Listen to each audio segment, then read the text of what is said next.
we go. This is the Public Square Daily Edition. I'm Wayne Shepherd here with Dave Zanotti and Rob Bolgate, Melanie Elsey, and Alan C. Duncan, our producer. And Dave, what's on the docket today?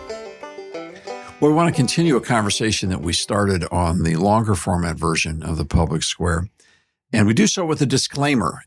We really don't even know how to begin to say this, Wayne, how dependent this broadcast is upon listeners people who download this program to share the word. In case you're wondering, our advertising budget for the Public Square? Let me guess. Yeah. A whopping zero. Zorro. Yeah. And to think that we've come this far by the merciful grace of God and the benevolence of so many wonderful station managers and station owners and the charitable contributions of so many people and the goodwill of one person telling another person about this broadcast means a lot. There is no way to describe how important that process is. We often liken this to feel like a small group of ants walking up the side of a mountain. And I'll tell you, it does help to look to your right and left and at least see another ant. And so every time. Or an uncle, I don't care, yeah. Yeah, every time somebody passes this broadcast along, it matters.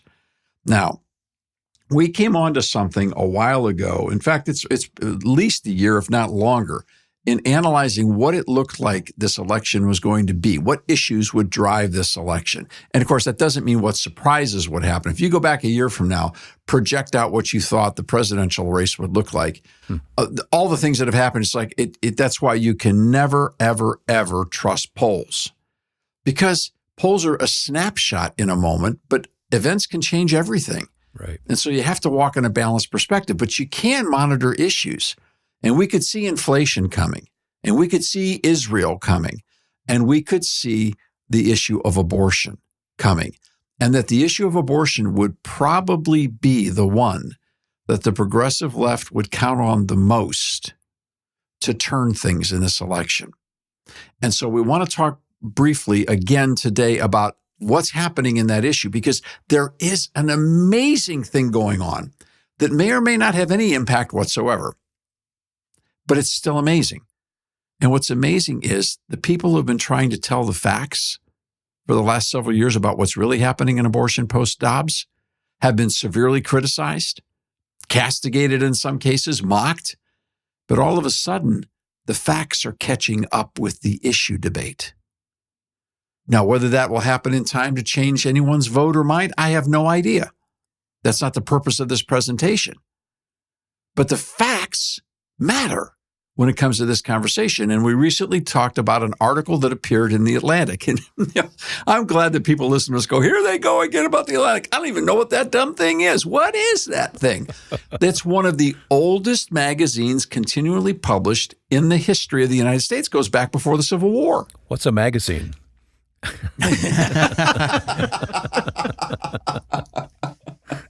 Sort of related to a newspaper, isn't it? Yeah.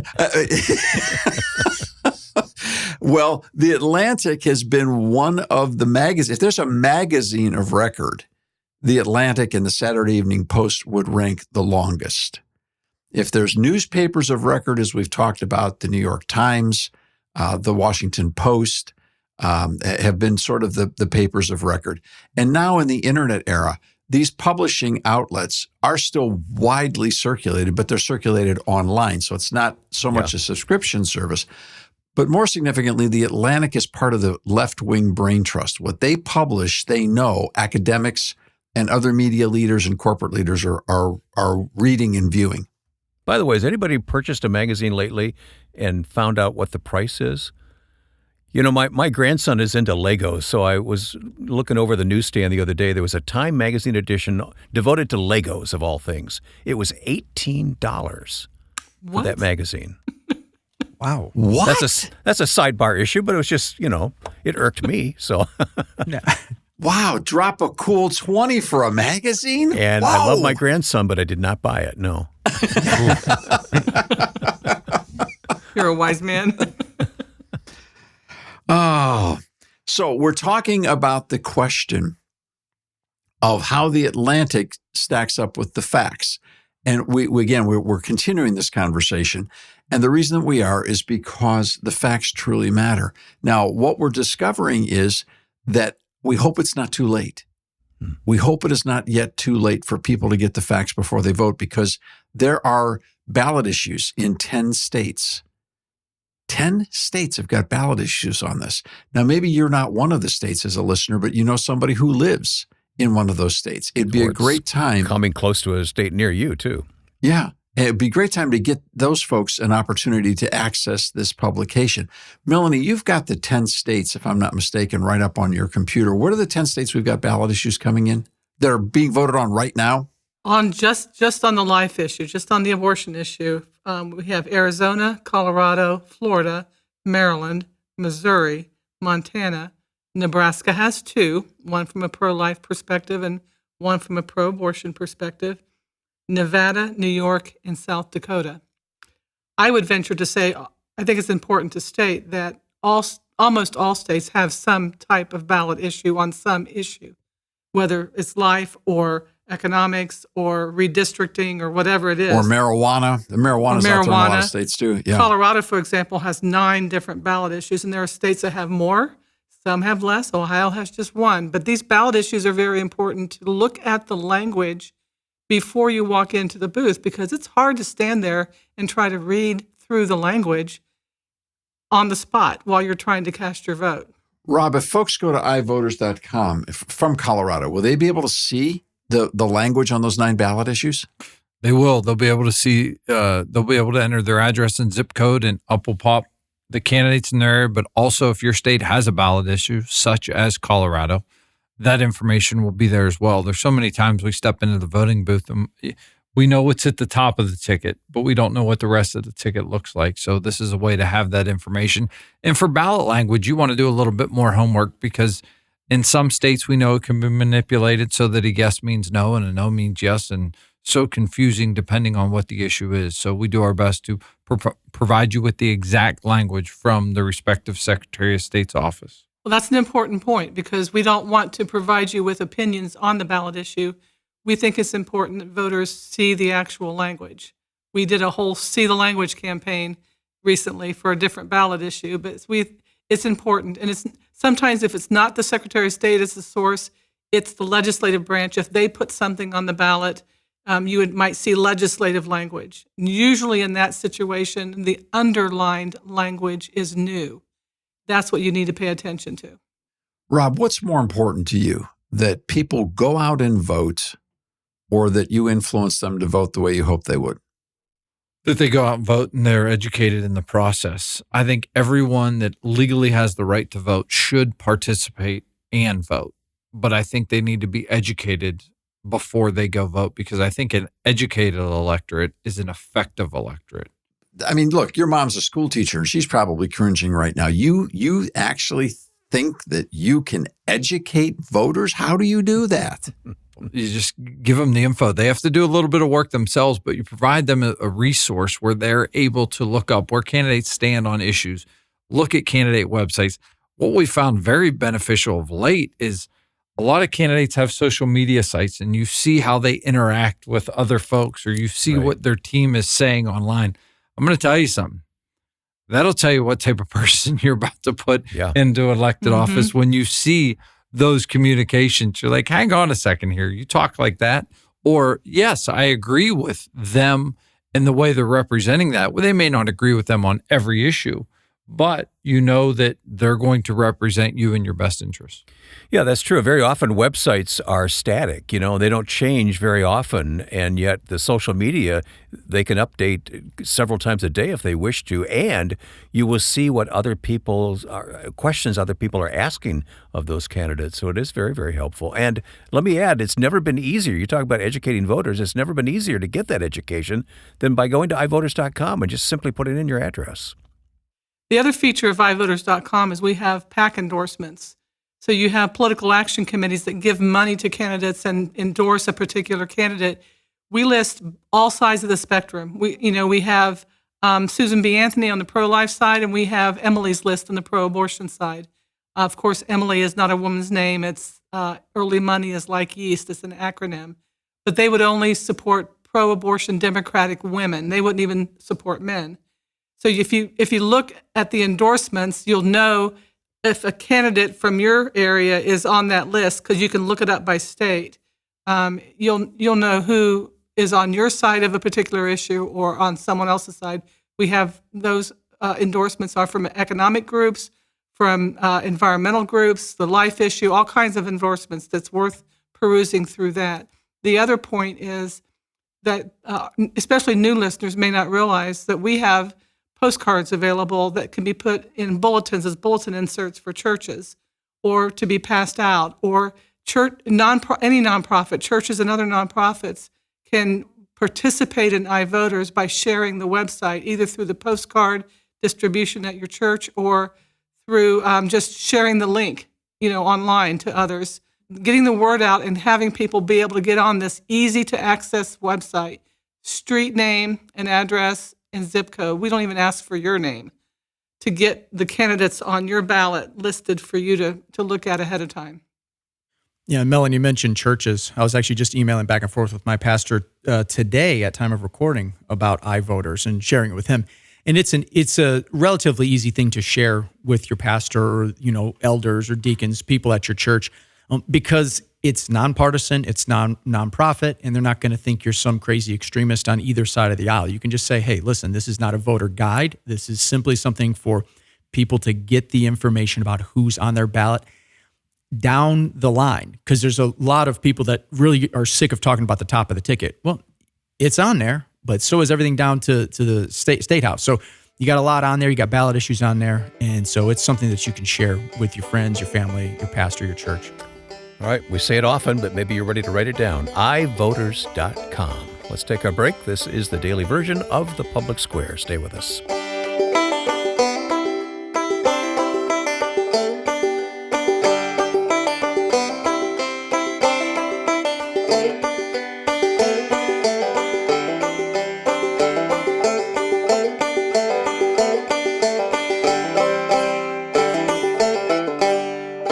We'll be right back for more on The Public Square. Have you had a chance to listen to the Kids on the Square episode, Career Day? I'm going to prove that the President of the United States isn't the most important job in America. Ha! There's no way. Join us for discoveries. What's all the fuss about this building today?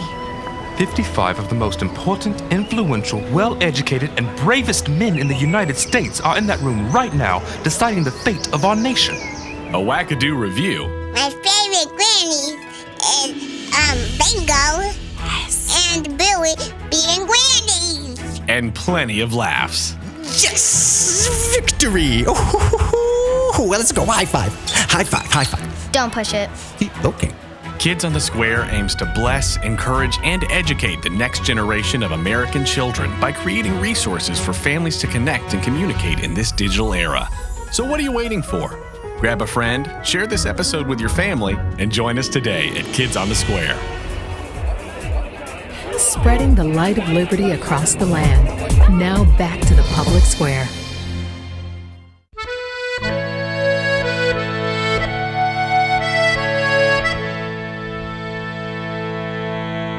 Back with you on the Public Square today. You know, we brought up the Atlantic magazine, but we really didn't get into what they've done now, Dave. Well, this article caught all of our attention because what we found was a headline in the Atlantic and that basically unfolded a story about the facts that are being slowly discovered and slowly brought to bear in regards to abortion in America. Now, that's a pretty tender subject with us right now because for the last year, that's how we've had to work out some of the great frustration we felt at seeing voters who are normally pro-life in large constituencies in major states like Ohio get tricked by the abortion industry and fall into a situation where they voted for a measure that upon further reflection, they really wouldn't want to be a part of their Constitution. Now, I'm not suggesting that these voters were ignorant. I'm suggesting that these voters didn't have the facts. And we tried desperately to get those facts out to these folks when we spent more money and worked harder than I think we have ever had on any ballot issue. And we have worked on some major, major ballot issues. across the country. And we could not overcome the $40 million tidal wave that the abortion industry and international folks like George Soros and John Podesta and others, combined with lots of other people that are a part of the cartel of billionaires of the progressive left, poured into Ohio. We were just those ants crawling up the mountain. We get hit by a tidal wave. And that's a hard way to go, man. And part of the work out of that pain was to rededicate ourselves, to put together as much information as we could to try to help people in other states who would be facing these ballot issues. Now 10 states to be able to get the facts. What's refreshing is the Atlantic article actually confirms a number of things that are in the booklet, Abortion in America, this abortion fact book published by the American Policy Roundtable, which is available at life.aproundtable.org. Like, for example, the difference between a ban and really banning. Most people will call a 12-week ban. The Wall Street Journal described the North Carolina law as saying North Carolina is banning all abortions after 12 weeks. Banning all abortions after 12 weeks. Well, what percentage of abortions will that actually be? They never say. The Atlantic finally comes out and admits out loud and in writing what we say in Abortion in America, which is by the time you get out of the first trimester, more than 90% of all abortions that are going to happen have already been performed. Wow. So a ban that goes past 12 weeks at maximum, at most, is dealing with 7% of potential procedures. If you have the health and life of the mother included, you're probably down to 5% of all procedures. And those are the abortions that the Atlantic acknowledges 78% of the people who are polled don't want to happen. So that's a very interesting set of circumstances. So you think about this, and the facts are slowly coming out. The other fact that's kind of staggering is that the Atlantic piece also picks up on how candidates have been wrong but never fact-checked. And we're talking about presidential candidates, and I'm not just talking about Donald Trump. In fact, Donald Trump's one of the things he's been saying all along about third trimester abortions, third and fourth trimester abortions, is vindicated by the Atlantic. And they pick up on the fact that Kamala Harris has been wrong and some of the things she's been saying. So this is really news, and it's really interesting, and it's not going to get covered. No. So that's why we're covering it, because it's important. Just picking up on that, Dave, as I look back on the different debates that have been held, the presidential debate, the vice presidential debate, in the presidential debate, the abortion issue came up, and Donald Trump talked about the fact that there are abortions all the way up through the 9th month. And Kamala Harris made a very emphatic point that no woman would do that. There's no state that offers that. And she just basically lied to the American public, and it was not checked, as you were mentioning, when in fact, even in the state of Minnesota, where the vice presidential candidate Tim Walz is hailing from, he signed legislation that permits abortion through the end of the term, the 9th month, for any reason, and even for children who survive an abortion at the very end of the term. They revised recently their statute that he signed that removes a requirement for the child to receive basic medical care if the child survives the abortion. They just let the child die on the table. Rob, you look like you're really wanting to say something here. I'm just thinking back.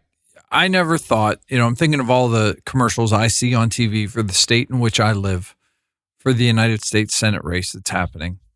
And I did not have on my 2024 bingo card that the commercials in the closing stretch would consist of quotes from the candidates in regard to this issue that they were sharing with supporters back in the day. And that's what's being aired right now. That's what's being played.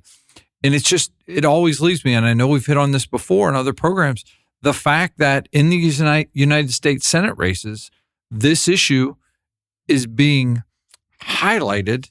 And the fact is that none of these candidates are ever going to vote on any legislation in the United States Senate that deals with the abortion issue. It's not going to come up. They may vote on it. They may have it introduced, but it's not going to go to the president to have anything signed, whether it's an national abortion ban or whether it's prohibiting abortion. It's just not realistic. It's not going to happen, but no one seems to be talking about that. They're both using it as a wedge issue to divide the American people and mislead them. And that's a post-Dobbs reality. There might be a vote that would come up on federal funding for abortions or abortion policies as with regard to the military. But a straight-up national policy on abortion post-Dobbs, it's not going to happen at the federal level. They've kicked it back to the states. Now, I will just play the other side for 1 second. It is conceivable that if the Democrat Party, driven by the progressives, wins control of the House, and if, in fact, they gain a seat in the Senate so that they, in essence, strengthen the majority of the progressives in the Senate, and if they are willing to forego the filibuster, it is conceivable that they would have a path to a federal piece of legislation regarding abortion. And that would represent something that Tim Walz is most interested in. And he said so in the debate, that he wants to bring Roe back through a federal law. Now, or he wants Roe back. I don't know whether he's hoping the court will return it back. I don't know how they'd get that there. Maybe there's a strike. I do, yeah. But it's too painful to think about. But so obviously he's got to be talking about a statute. So I think there is. Now, what is the likelihood of that happening in this election? Well, that's another question altogether, and it doesn't look very likely. But if in fact it does happen, so I would say they might have a path to play, and I wouldn't put anything beside them because this is really the hub of their motivation. I think what troubles me, what truly concerns me in our country, is not that people have passion about this issue, even passion on all sides. I'm concerned about the distortion of reality. Mm-hmm. Now, the distortion of reality is something that you can accuse anybody on left or right. I have a profound passion about the right to life because it's the first right articulated in the Declaration of Independence. And without life, you have no other rights. So I'm passionate about this. Amen. I get that. Amen. Okay. And so I'm going to speak from one frame of mind. There are other people who feel very emotionally connected to the idea that somehow abortion is an indicator of whether or not women are valued in culture and whether they feel valued in culture. That's harder for me to get my arms around. Granted, I'm a man. But it does seem a logical disconnect in a number of ways. Doesn't matter what I think. It's what they think. And that's the passion that's going to drive those folks into the situation. What bothers me is that we don't have a common set of facts. Yes. Because the facts are the facts. And we should, from a policy perspective, be able to get them all on the table. That's why we put together abortion in America. And to the surprise of many, and we've heard from many people, we did not use a single pro-life source for the research data of this publication so that we would not be accused of playing to a bias. We used the abortion industry's own numbers, and we used the World Health Organization, Kaiser Foundation, the CDC, and state and county agencies. So what we did, Wayne, is we put this together based on the facts, hoping that a common set of facts would bring us to a more sober conversation about this. Dave, what do we say to some of our listeners who don't trust those places again right now after COVID? They're like, I don't want to hear about this from the CDC. What do we say to some of our listeners who might think that? Well, that's a fair question. I mean, it's also the same thing about the FBI. We use FBI statistics. These are the best facts that are available, and we have not found them contradicted substantively by others. But if Alan, if we missed it, we erred toward the side of the pro-abortion industry, and if for no other reason than to prove the fact that you can still reach the conclusion, no matter how you skew the numbers. The actual issue is bigger than that. And some of those numbers in the CDC's sourcing comes from state reports. So it's not like we're looking at CDC quote unquote policy. We're looking at data that's been reported from the bottom up. Yeah, and I guess I will add to add to my own question here. There wouldn't have a reason to necessarily fudge these statistics. Well, we might have him wrong, Alan, but that we erred on the side of the other guy using the other guy's numbers, hoping that would strengthen the case. And I think that's smart. Yeah. And I'll reveal my age. I remember Dragnet. Just the facts, ma'am. That's what we're talking about here. Abortion in America is the research report available to you right now at life.aproundtable.org. Well, that's it for the daily edition of The Public Square. We'll be back next time. And there are other editions of this program as well, all found online at thepublicsquare.com. Thanks, team.